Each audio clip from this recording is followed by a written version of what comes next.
გამარჯობა მეგობრებო, როგორ ახართ? ავედი მესტიაში მივდივარ გადასაღებად. ლაპტოპის დღესასწაული უნდა გადავიღო.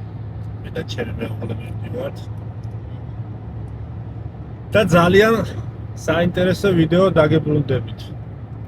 ჭიათურის ვიდეოც პროცესშია, მაგრამ სავარაუდოდ ჯერ სვანეთის ვიდეოს დავდებ. სვანეთიდან დაბრუნებულს კი ჩემს მშობლიურ გურიაში უნდა წავიდე. იქაც ძალიან მაგარი ვიდეო უნდა გადავიღო. აბა დროებით. ზესტაფონში გავრჩევდით. ეგ ჩაი ავიღე. ბაბარი ულთარებით. შევშე რა იღე? აიმე. ავედით გავაგზავნეთ გზა სვანეთისკენ. სადაგდა შემოგიერთდებით.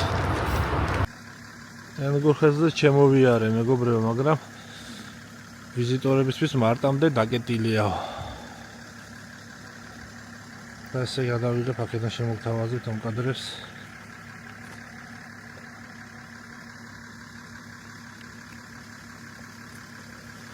კარგი დრო აღარ დავკარგოთ. წავიდეთ მესტიისკენ. დრონის გაშვებას ვაპირებდი აქ, მაგრამ წვიმს და ეხლა არღის. სხვა დროის იყოს. აი ესეთ ლამაზ ადგილას გავჩერდი მეგობრებო. სვანეთში წასვლის დროს აქ გაჩერება დავალდებულოა.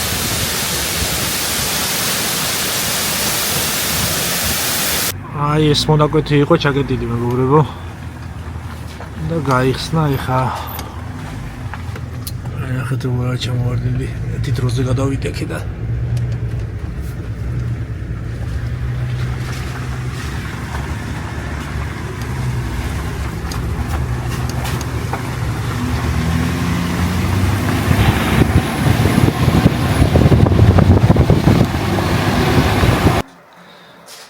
ჩამოვედით მეგობრებო. მესტიაში ვართ, მოვედით სასტუმროში. ცოტა ხანს დავისვენებთ. აპარატურას დავტენი და შევუდგები საქმეს. ესეთი ბურუსია. ესეთი ხედი გვაქვს ჩვენი აივნიდან. ეს ჩვენი ოთახი მეგობრებო. სველი წერტილი.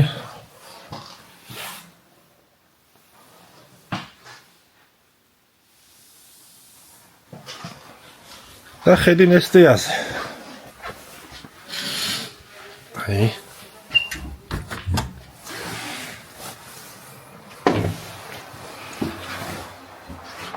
ავედით რატიანების სახლ-მუზეუმში, სადაც ვნახავთ, როგორც ცხოვრობდნენ ძველად სვანები. სალოსტავი ადგილი, დიდად დაიწყეს. აი ნახეთ. თუ მარათერის აი ამ ბოძზე დგას მთელი კონსტრუქცია. პირველი ეს ამას იჭერს. მეორე ეს 1-2-3 სანტის ასანთები. აქ კილოცნობდი ჩემითაც. შეგვეწეს ყველას. ამინ. ეს ქვემოთ კი სასმელი იყო და დაილოცებოდნენ დალებდი. ეს კიდე სვანი. რატო მარსვა? 800 გრამი ჩადის. სანამ არ დალევ ვერ დადგა. აჰა. ეგეთება.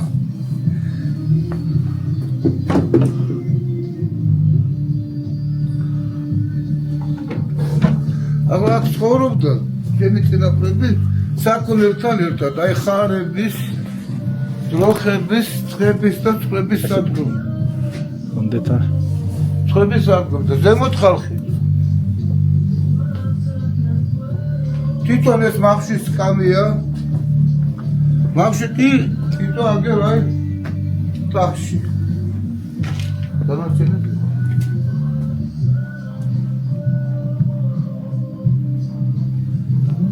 ეს არის შუა ცეცხლი. აგერ არ შეგვდა ხორცი. აქ კი ქვემოდან ცეცხლი და ქვაზე ხვებოდა ფუტკარი, ხაჭაპური, ფული.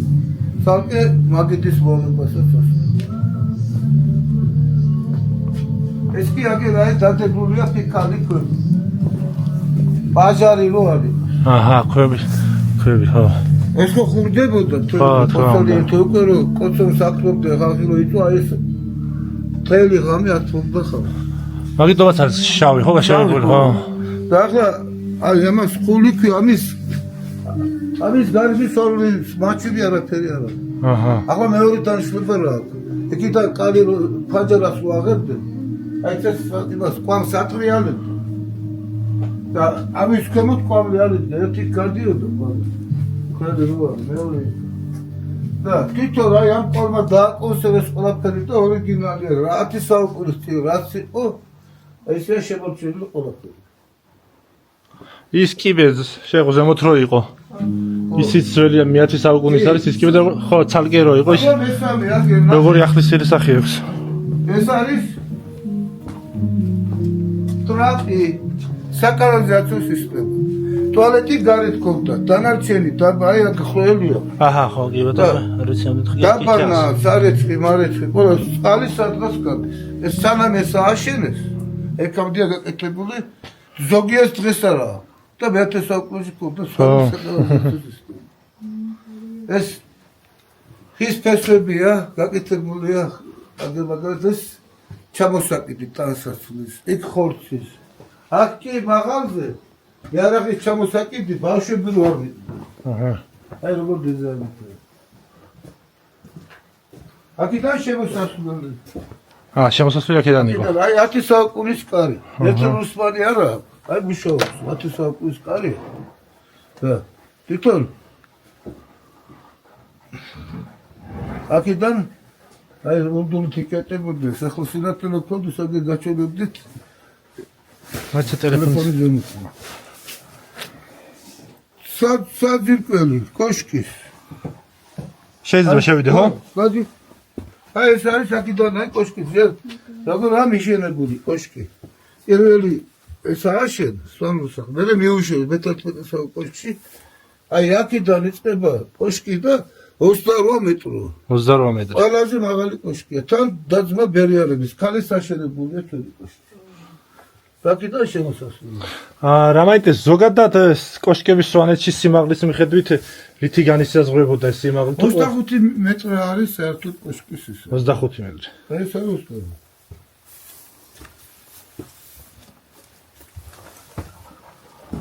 ახლა აქ შემოკარგებო. აი ზემოთ იყო თივის მარაგი. აი ხარებით შემოქონდათ მარხები. აი აქ ნახე ხველი ხო არა. აქედან უყრიდნენ თივას. საკვებს. ეს აკვანი გეთუნია. აჰა. აკაზდილები ვარ. ეს არის როსანური მარტი და თომის მოსაზილი. ეს ანაყი, ეს უთო. უთო. ფეძზე რო აცხელებდნენ, ხო? ფეძზე კი არა, ჩაყრიდნენ იმას. გაყერცხავს და გაუსვი და გამოსვი. ეს კიდობნის წინა მხარე. ეს კი არის მარანი. ქვემოთ სასმელი, ზემოთ საჭმელი, აი ნახე ორნამენტები, ხო? ეს იკითხები. ეს არის თვარის კალენდარი. აჰა. აი მაგალითად ჩვენ რაც ვიცით, მე რაც ვიცი, თვარე ზე წესარტყელა, დანარჩენი არ ვიცი, მაგრამ ეს არის თვითონ ცენტრალურმა იცოდი, როდის უნდა დასრულიყო. წეში მასალის ან როდის უნდა დაეთესა, ცოლი როდის მეყოლა თვარის მიხედვით და ახლა საუბედრო დაიკარგა ჩვენთვის. ჩვენ კომუნისტებმა დამიკარგეს. იქამდე იცო ბაბოჩებმა იცო. აი ეს ახლა რისი თავია? აქაც არის, იქაც არის, იქაც. რისი თავია? ცხოვრული არის? რისი თავია?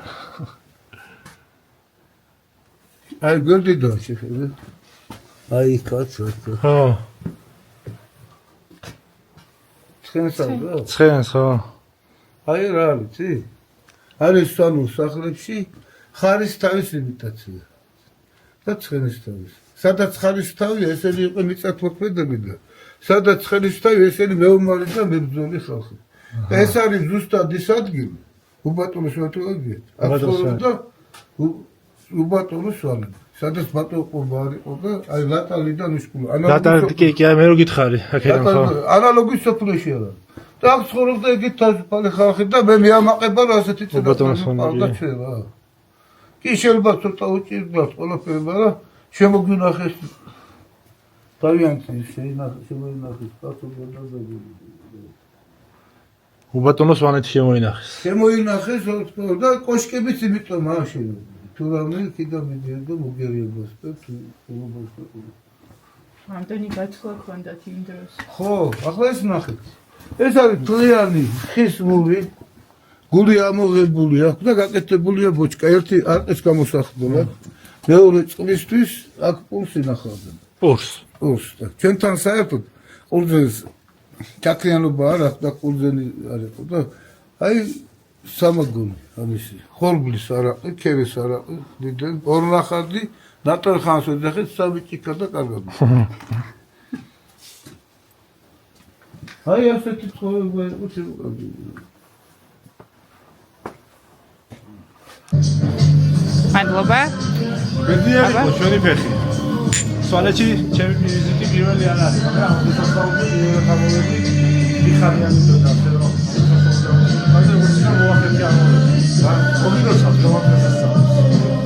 სვანეთში აღმართული სვანური კოშკი საუკუნეების ისტორიის სიმბოლოა. იგი ოჯახისა და სოფლის დაცვისთვის შენდებოდა და დღესაც თავისუფლებისა და სიმტკიცის ნიშანია. სვანურ კოშკზე დამაგრებული ჯიხვის ძვლები და რქები სიმამაცისა და გამარჯვების ნიშანია. ჯიხვი სვანეთში ძალისა და ვაჟკაცობის სიმბოლოდ ითვლებოდა და ეს ნიშნები ოჯახის ღირსებას გამოხატავდა. მაღლიდან კი მთელი სვანეთი მოსჩანს.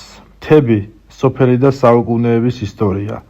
აქედან გრძნობ, როგორ დგას დრო უძრავად. მოვედით სეტიწმინდა გიორგის სახელობის ეკლესიაში. დღეს აქ განსაკუთრებული დღეა. ადგილობრივები ლამპრობისთვის ემზადებიან. როგორც კი შევიდდება, ლამპარს დაანთებენ და ამით პატვის მიაგებენ თავიანთ მიცვალებულებს. მანამდე კი წავედით მესტიის ეთნოგრაფიულ მუზეუმში, სადაც ქალბატონი დალი უკეთ მოგვიყვება დღევანდელი დღესასწაულის შესახებ. ეხლა მოვედით სვანეთის მთავარ მუზეუმში, მეგობრებო, სადაც უნდა ჩავწერო ქალბატონი დალი. ვით სვანეთში ერთხელ მაინც ყოფილიყავთ, აუცილებლად გეცოდინებათ ქალბატონი დალი და უფრო ცლად მოგვიყვება ამ დღესასწაულის შესახებ. დღევანდელი 14 თებერვალი ძველით არის ეს პირველი თებერვალი, გაზაფხულის ბუნიობის საწყისი არის, ბუნებრივია. ამიტომ სვანებს აქ თავიანთი ძირითადი აი ეს უძველესი საქმო დღესასწაულები, რომელიც ვერ გადაფარა ვერანაირმა იმპერიულმა ძალებმა სვანეთმა ის თავისთავად შეინარჩუნეს და როგორ იწყება? იწყება შეშვა დღით, ანუ ძველი ახალი წლით, ანუ 13 იანვარზე არის საუბარი, რომელსაც შეშვანს უწოდებენ. ამ დღეს დალის ნადირობის ღვთაება დალის ხსენება არის. უპირველესი, რაც დალისთვის დამახასიათებელია, დროსა და სივრცეს განაგებს მთელი წლის განმავლობაში. ამიტომაც ამ დღეს სპეციალურად მოვაქვთ სვანებს ტყიდან. ოჯახის ერთი რომელიმე წევრი მიდის ტყეში, მოაქვს ნაძვის ტროტი და არა ნაძვი მთლიანად, იმიტომ რომ მათ ჭრის საუკეთესო კულტურა გააჩნდათ. თხილის წნელი, რომელსაც უკვე კვირტები გამოსული აქვს და აგრეთვე მოაქვთ არყის ხის ნაჭრები. ამ ნაჭრებს შემდგომ სხვათა შორის პირველი ათლილი, ნაჯახის დარტყმული პირველი ათლილიც მოაქვთ ხოლმე სახში, ესეც ერთგვარი საკრალური ფუნქცია იყო მათთვის დამახასიათებელი, რომელიც ზოგადად ნიშნავდა მსხვილფეხა და ადამიანთა სიმრავლის სიმბოლოს. შესაბამისად, შემდგომ უკვე ახალი წელი, როდესაც დგება, ეს არყის ხეთს ამ დღეს მოაქვთ, მერე მოდის ადგომ, ანუ ადგომი ეს არის მიცვალებულთა სულების სახში მობრძანება დაპატიჟების გარკვეული დრო. არ არის მარტო ეს ერთი კვირა, ეს არის შეიძლება იყოს 5 დღე, შეიძლება იყოს 1 დღე, მაგალითად წელს მაგალითად 1 დღე იყო მხოლოდ. ამ დღეს ადგომ დღეს იჭრება ეს არყის ხის ეს ჯოხები ნაჭრებად, უპირველესად გადადებენ ფუსტჭგრააგის ლამპარისთვის განკუთვნილს, შემდგომ მოდის ჭგრააგი ლამპარ, მერე მოდის სულის ლამპარ, ზეცის ლამპარ, მოდის მგლის ლამპარი, ღორის ლამპარი და ასე შემდგომ. ეს თითოეული მათგანი დაკავშირებულია, რა თქმა უნდა, ზეციური ღვთაებებთან, ძირითადად მცირე სხეულებთან, რომელსაც მზე, მთვარე და პასუხობები წარმოადგენენ. ამიტომაც ამ დღეს, როდესაც უკვე დაჭრიან, აქ დღეს დაჭრიან ამ არქესის ჯოხებს, მე 2 კვირის თუ 3 კვირის მერე იმართება ლიმპარი, არა ლამპრობა, არამედ ლიმპარი. ლიმპარი ეს არის უფლის დღესასწაული, ჭგრაგი, ჭგრაგი მისი მცველი მეომარია და შესაბამისად ისინი ყოველთვის ერთად მოიხსენიებიან. ჭგრაგის ლამპარი ინთება და მთელ სვანეთში არის, მთელი ოჯახი, ყველა ოჯახიდან გამოდის თვითო რამდენი მამაკაცაც არის იმდენი ლამპარი, ის იმიტომ ხდებოდა არა მარტო მეომრული სულისთვის იყო ეს დამახასიათებელი, არამედ ზეციური სხეულების სადიდებლადაც იყო გამწესებული. შესაბამისად, აი ამ დღეს ამბობენ ხოლმე, იტყვიან ხოლმე მლმპარი აფიშრენა, ანუ ლამპრის გამოყანი დაგრილოცოს და გაგუმრავლოს უფალაო, იტყვიან ხოლმე. შემდგომ 2 კვირის შემდგომ უკვე არის სულის ლამპრობა. ეს სულის ლამპრობა არის 14 თებერვალი. ეს არ არის ის დღესასწაული, რომ თქვათ მასიური იყოს, არა, იმიტომ რომ ადამიანს უნდა შეეძლოს თავის მიცვალებულს პატივი მიაგოს. უცხოსთვის მე მაგალითად ზოგადად არავის არ უსურვებდი უცხოს, რომ ამ დღეს იყოს იმ დღესასწაულზე. შესაბამისად, აი ეს ლამპრობა სულისთვის არის განკუთვნილი, ანუ ჩვენ ლიმპარი ცხობ ნახეთ ფუსტის დღესასწაული, რომელიც არის ახლა არის სულის დღესასწაული და მეორე დღეს 15 თებერვალს არის სვიმნო. სვიმნო, როდესაც მთელი სვანეთის მოსახლეობა თავიანთ საგვარეულო ეკლესიებში იკრიბებიან. არასდროს არ მიდიან ისინი სხვა საგვარეულო ეკლესიაში.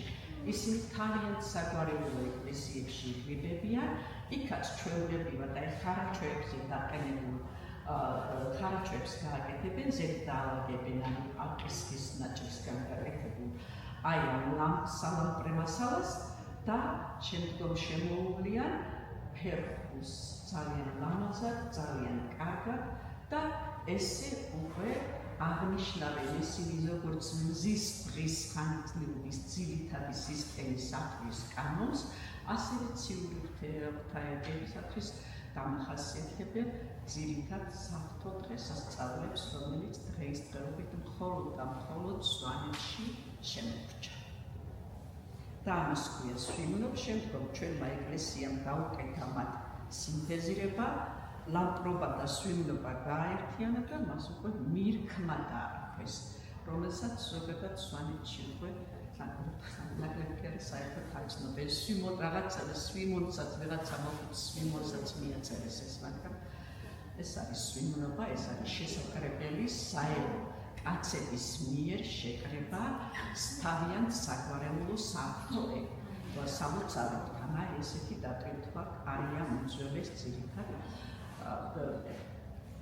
დღესასწაულებს, რომლებიც დღემდე არის. ეხლა უკვე ეს ახლა ხორციელის კვირა იყო, ორშაბათს მაგალითად არის ყველიერის კვირა იწყება, ორშაბათს არის მაცხვარის ეკლესიაში არის ჭკვი, აშენებენ ძალიან დიდ მურყვამს. მურყვამი ეს არის გარეთაც ნახეთ, თქვენ მათ კოშკებს უწოდებენ, მაგრამ ესენი კოშკები არ არის, ესენი არის მურყვამ და მურყვამს აშენებენ თოვლისას, რომელსაც თავზე უკეთებენ ჯვარს. ეს არ არის ჯვარი, თქვათ რომ განკუთვნილი რა იმისთვის არა. სვანური ქუდი ალბათ გინახიათ, ზემოდან მასწორებ თოლფერდა ჯვარი აქვს. ეს არის ზეცისკენ, მიწისკენ მიმართული ჰორიზონტალურად, ვერტიკალურად მთელი კავკასიონი არის. მასზე წარმოდგენილი ამ მთლიანი სივრცე იკვრება აი ამ ძირითად ჯვარში და ამ ჯვრის ფორმიდან არის შემდგომში მიღებული სხვა ჯვარი, თუნდაც ბოლნური ჯვარიც, თუნდაც იგივე ის ჯვარი, რომელზეც ქრისტე გააკრეს და ასე შემდგომ. ანუ ეს უდიდესი საკრალური ჯვარი იმ ქვეყნიერებამ აქცია უკვე სადამსჯელო ცის მაგალითად